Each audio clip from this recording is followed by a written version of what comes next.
Guys, ഈ videos ചെയ്യുന്ന ആൾക്കാരുടെ തന്നെ ഒരുപാട് നാട്ടുകാർക്ക് ഒരുപാട് ആൾക്കാർ വന്നിട്ട് കുറ്റങ്ങൾ പറയാത്ത ആരും ഉണ്ടാവില്ല. അപ്പോൾ അവരോട് വേണ്ടിയാണ് ഞാൻ പറയുന്നത്, ഈ നോമ്പാന്ന് വിചാരിച്ച് വീഡിയോ ഇടണതിനൊന്നും ഒരു കുഴപ്പമില്ല. കാരണം മോശമായിട്ടുള്ള വീഡിയോസും കാര്യങ്ങളൊന്നുമല്ലല്ലോ ഇടണേ.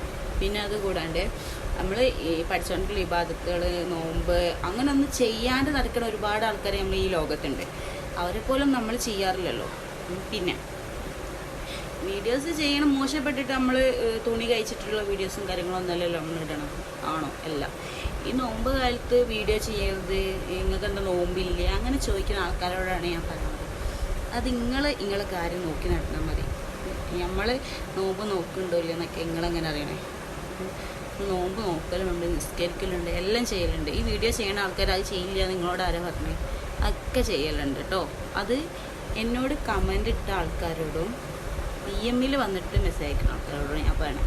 പിന്നെ ഈ സ്റ്റോറി ഇടുമ്പോൾ തന്നെ ഞാൻ ഓൾറെഡി പറയുന്നുണ്ട്, വോയിസിന് ഞാൻ മെസ്സേജ് അയക്കില്ല. വെറുതെ അയച്ച് ഇങ്ങനെ നിൽക്കണ്ട, വിളിച്ച് നിൽക്കണ്ട, ഞാൻ എടുക്കില്ല, ബ്ലോക്ക് ചെയ്യുന്നുണ്ട്. അപ്പോൾ അവരോട് ഞാൻ പറയണത് വെറുതെ നിൽക്കണ്ട. ഓൾറെഡി എനിക്ക് ഹസ്ബൻഡും കുട്ടികളും ഉണ്ട്.